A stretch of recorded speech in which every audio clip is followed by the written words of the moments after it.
ब्रह्मांड में हर चीज एक नियम से संचालित होती है। ये नियम हमारे जीवन को समझने और इसे बेहतर बनाने में मदद करते हैं। आइए जानें ब्रह्मांड के 12 दिव्य नियम और इनसे मिलने वाली सीख। पहला नियम, लॉ ऑफ डिवाइन ऑननेस। यह एक आध्यात्मिक और सार्वभौमिक नियम है जो कहता है कि हर चीज आपस में जुड़ी हुई है। इसका अर्थ है कि ब्रह्मांड में मौजूद हर व्यक्ति, हर विचार, हर क्रिया और हर चीज एक दूसरे से गहराई से जुड़ी हुई है। ब्रह्मांड एक अकेला, जुड़ा हुआ संपूर्ण है और हर विचार और क्रिया पूरे अस्तित्व को प्रभावित करती है। इस नियम के अनुसार हम जो भी सोचते, करते या महसूस करते हैं, वह ब्रह्मांड के बाकी हिस्सों को किसी न किसी तरह प्रभावित करता है। लायन किंग ने कहा है, we are all connected in the great circle of life. हम सब जीवन के महान चक्र में एक दूसरे से जुड़े हुए हैं। एडविन हबल चैपिन लिखते हैं, every action in our lives touches on some chord that will vibrate in eternity. हमारे जीवन की हर क्रिया किसी न किसी तार को छूती है जो अनंत काल तक गूंजती है। यह नियम कहता है कि यदि आप किसी व्यक्ति के लिए सकारात्मक सोचते हैं या उसकी भलाई के लिए प्रार्थना करते हैं, तो यह ऊर्जा उस व्यक्ति तक पहुंचती है। अगर आप किसी दोस्त को खुश देखकर खुश होते हैं और उसके लिए अच्छा सोचते हैं, तो वह आपकी एनर्जी को महसूस कर सकता है। प्रकृति में पेड़, पानी और हवा का अस्तित्व हमसे जुड़ा है। जब हम पेड़ों को काटते हैं या प्रदूषण फैलाते हैं, तो इसका असर पूरे पर्यावरण और अंततः हम पर भी पड़ता है। जब आप किसी जगह पर वृक्षारोपण करते हैं, तो उससे पूरा इकोसिस्टम लाभान्वित होता है। यदि आप किसी के लिए बुरी सोच रखते हैं, तो यह नेगेटिव एनर्जी केवल उस व्यक्ति को नहीं, बल्कि आपको भी प्रभावित करती है। अगर आप गुस्से में किसी से झगड़ते हैं, तो यह न केवल सामने वाले को दुखी करता है, बल्कि आपकी मानसिक शांति भी भंग करता है।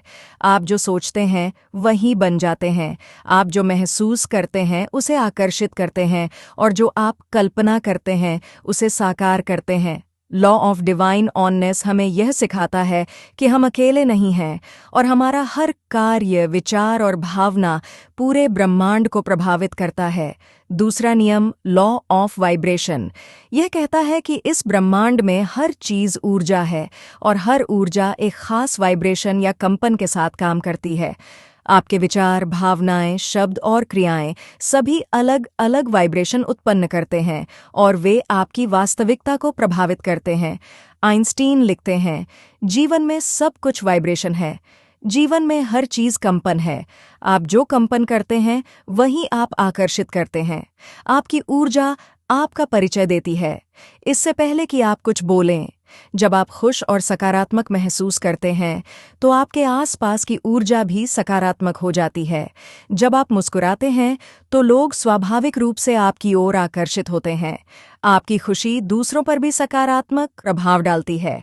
यदि आप लगातार डर, गुस्सा या दुख में रहते हैं, तो आप उसी प्रकार की नकारात्मक घटनाओं और लोगों को आकर्षित करते हैं। यदि आप सोचते हैं, मेरे साथ हमेशा बुरा ही होता है, तो आपकी वाइब्रेशन ऐसी ही नकारात्मक परिस्थितियों को आपकी ओर खींचती है।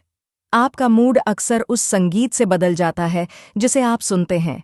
ये आपके वाइब्रेशन को ऊपर या नीचे ले जा सकता है। अगर आप किसी बड़े लक्ष्य के बारे में सोचते हैं और विश्वास करते हैं कि आप उसे प्राप्त कर सकते हैं, तो आपकी ऊर्जा उस लक्ष्य की ओर बढ़ने लगती है। यदि आप आत्मविश्वास और दृढ़ता के साथ नौकरी पाने की तैयारी करते हैं, तो आपके वाइब्रेशन से आप उस अवसर को आकर्षित करेंगे।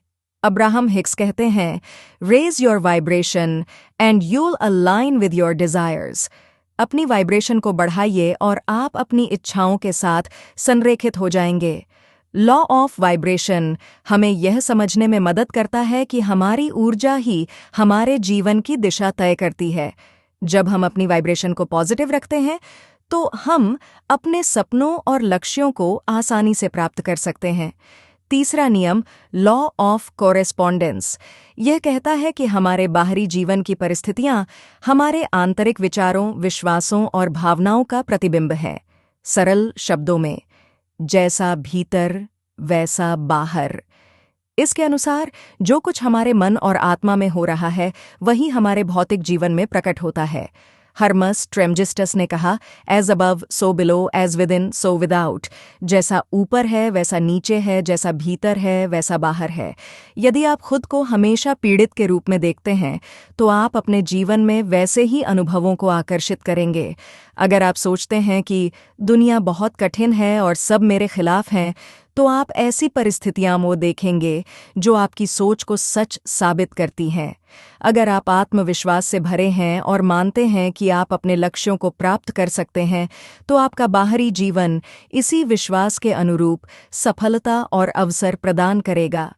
जो लोग खुद को सक्षम मानते हैं वे अपने कार्यस्थल में तेजी से आगे बढ़ते हैं, क्योंकि उनकी ऊर्जा और दृष्टिकोण आकर्षक होते हैं। अगर किसी के अंदर असुरक्षा या गुस्सा है तो यह उनके रिश्तों में भी प्रकट होगा। यदि आप अपने रिश्ते में हमेशा आलोचना और डर महसूस करते हैं तो यह रिश्ते में अधिक संघर्ष और दूरी का कारण बनेगा। हमारे पर्यावरण का ख्याल न रखना हमारे भीतर की उपेक्षा को दर्शाता है। लॉ ऑफ कोरेस्पॉन्डेंस हमें यह सिखाता है कि हमारा बाहरी जीवन हमारी आंतरिक स्थिति का प्रतिबिंब है। अगर हम अपने भीतर बदलाव लाते हैं तो हमारा बाहरी जीवन भी वैसा ही सकारात्मक रूप से बदलता है।